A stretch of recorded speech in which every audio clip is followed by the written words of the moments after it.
the radical leftists, they react to me this way. They say, well, you hold a position of privilege and power.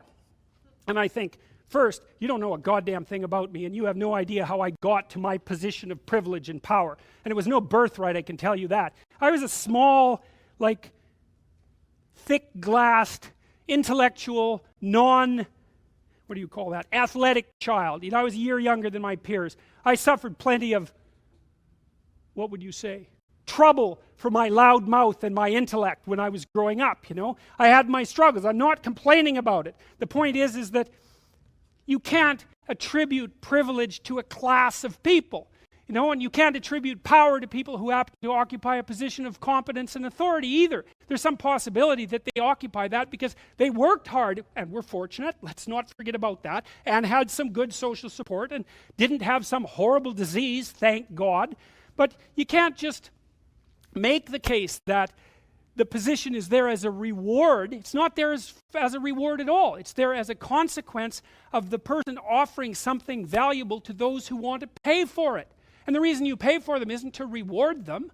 It isn't so that you give them a pat on the back and say, well, you're a good person and you know you deserve this position. It's because you're saying to them, produce. We find what you're producing of value. And so we're going to give you what you need in order to be motivated to keep doing it. But it's not because we like you. It's not because we respect your rights. It has nothing to do with equity. It's we're trying to get every goddamn thing we can from you as fast as possible. And we're going to pay you to do it. And so people deserve their damn pay. And the reason they deserve it isn't because it's a reward. It's because that's how you get productive people to do things that are difficult and time-consuming and that perhaps they wouldn't do on their own accord, to continue doing them so you can benefit from it. So the whole notion that, you know, we're awarding positions of privilege to oppressive patriarchal types, it's like we just have to get rid of that. Enough of that. That's nonsense. It's absolute nonsense. And the other thing too is, you know, it's only been 30, 40 years, 50 years since women had reliable birth control, right? And were able to enter the workforce en masse. I'll tell you, man, we've produced a cultural revolution in like 50 years. Women are everywhere. It's like, how bloody fast do you expect something like that to go? And what makes you think that pushing it really hard is going to make it go any better? I mean, as far as I can tell, we managed that transition about as well as we possibly could have. We're still sorting out the details. But the fact that, you know, this is coming very rapidly down the pipes, the fact that half of our corporate board members are women is not indicative of the fact that we live in an unconsciously biased, misogynistic, patriarchal society. Sorry, wrong, not correct. And so we shouldn't be allowing, and this is happening very, very rapidly, and you can be sure Kathleen Wynne is going to be putting this in as policy as rapidly as she possibly can, these equity demands to ensure that there's proportional representation of every gender, every sex, every race, every ethnicity, at every level of every organization. It's like, really? We're going to do that by governmental fiat? It's like, that's not a society I want to live in, I tell you. And I'm quite certain that if you lived in that society for any length of time, you'd learn very rapidly that it isn't a society that you'd want to be part of either. Citizens have the inalienable right to benefit from the results of their own honest labor. That's a good one. Yes, that's a conservative truism. You know, why? Well, it isn't because you're good-hearted and you want them to have money.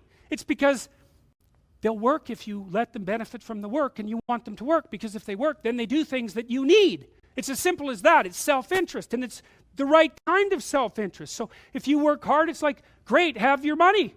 You know, and you hear people all the time talking about how corrupt our society is and how the 1%, you know, occupies this pinnacle position. You know, the 1% turns over pretty damn fast, just so you know it. So you have about a 10% chance of spending at least 1 year in the top 1% chance during your life. I think that's right. I think it's 10%. It might be higher than that. But it's fast. The 1% is stable as a phenomena, but it turns over very rapidly in terms of who occupies it. And it's the same in every society. The wealth is always distributed inequitably. It's a natural law. You can look it up. It was discovered by a guy named Wilfred Pareto back in the late 1800s. Goods tended to distribute themselves inequitably. It can be a problem, but it doesn't mean that there's something fundamentally corrupt about the social structure that's driving it in that direction. And like, you don't want some filthy rich geniuses lying around? Like, maybe you do. I mean, look at what Elon Musk is doing, for God's sake. Maybe he should have 10 times as much money as he has. He's going to launch a rocket every 5 days to Mars in the next 10 years. right? He wants to wipe out fossil fuel cars, and he might do it. He wants to revolutionize the transportation system, and he might do it. He wants to put us on the damn solar grid with his new batteries, and he might do it. It's like, oh no, he has a couple of $1 billion. Well, God only knows what he's going to produce with that. It's like, so obviously there's going to be some corrupt, rich plutocrats who do nothing but smoke cigars and snort cocaine. They're not going to live very long anyways. But there's lots of people out there who have the money they have because they would really like to do interesting and creative things with it, not because they're interested in gathering more, paper money to stuff in their mattress and to feel the smooth delight of gold coins between their fingers before they go to bed. Like, what kind of attitude is that towards people who've made their fortune? You think that about Steve Jobs? You think that about Bill Gates? I mean, good God, I don't know how, those people made a lot of money, but man, thank God they were around, They've given us some tools that are just absolutely unbelievable. So, maybe we could leave the jealousy of the successful behind for a while and notice now and then that some of the people who got to where they are actually deserve to get to where they are, and we should be thankful that they exist. That would be nice, a little gratitude, and that's a good conservative value too. It is more noble to teach young people about responsibilities than about rights. That's a good conservative message. It's like you have a son, or you have a daughter, and you say, bloody well, grow up, stand on your own 2 feet, make something of yourself, right? So that I can be proud of you when you come over, and so that maybe you're useful in a crisis.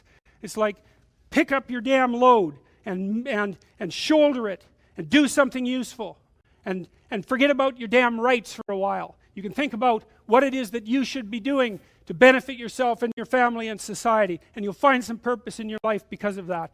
And so, well, that's a counterposition to the perpetrators of the endless rights buffet, right? Well, as long as we give you enough rights, you're going to be what? Free? You're going to be happy? It's like, yeah, sure. You'll drown in the sea of chaos. And that's what's happening to people now too. So, and that's why young people are so hungry to have someone talk to them about responsibilities. Here's another one. Radical change should be viewed with suspicion, particularly in a time of radical change. Okay, there's never been a time in the history of the world where things are changing as fast as they are now. And not only are they changing fast, the rate at which they're changing is increasing. Like, we're moving fast forward at such a rate that it's unbelievable. You can't even keep up. I don't care what discipline you're in. It's like, it's not so bad to have some people putting their feet in the ground, they're digging their heels in and say, look, we got a lot to swallow already. We got a lot to chew on and digest. Let's not muck about with everything that's worked so far. What has worked? It's not such a bad idea for people to have long-term families, right? We could say, let's try to support the family. We could even say, let's try to support the traditional family. Why? Well, maybe boys and girls need role models of each sex. I know that's a terrible thing to say, but it is possible. It's certainly the case, too, that intact two-parent families have children that thrive more than broken families. And broken families are a catastrophe for everyone. Now, you might say, well, I shouldn't stay with someone that I don't get along with. And it's like, yeah, fair enough, except that there's no one that you're ever going to find to stay with that you're going to get along with all of the time, especially in your shoddy condition. And so you're lucky that anybody will put up with you for a week, much less your whole life. It's like the point of marriage is to tough it out. And you don't tough it out for your happiness. That's not what you're in there for. You tough it out so that you have someone to tie the rope of your life together with it. You have a chance to tie the rope of your life together with the rope of someone else's life, and to make it strong, and to make a place that children can have some security and some encouragement, and thereby contribute to the future and pay for the miracle of your birth and your own raising. That's why you get married. And there's no reason that conservatives can't stand up and say, look, we're willing to tolerate alternative family arrangements. But when you start making the claim that the traditional family unit is just another construct and that it's not something fundamental to our polity, it's like you've taken your damn argument too far. First of all, you have no evidence whatsoever for that claim, and there's plenty of counter evidence. So, one of the things the postmodernists basically say is, every time you stand up for something, you're also standing against something. It's like, yeah, that's true. But that doesn't mean that you shouldn't stand up for things.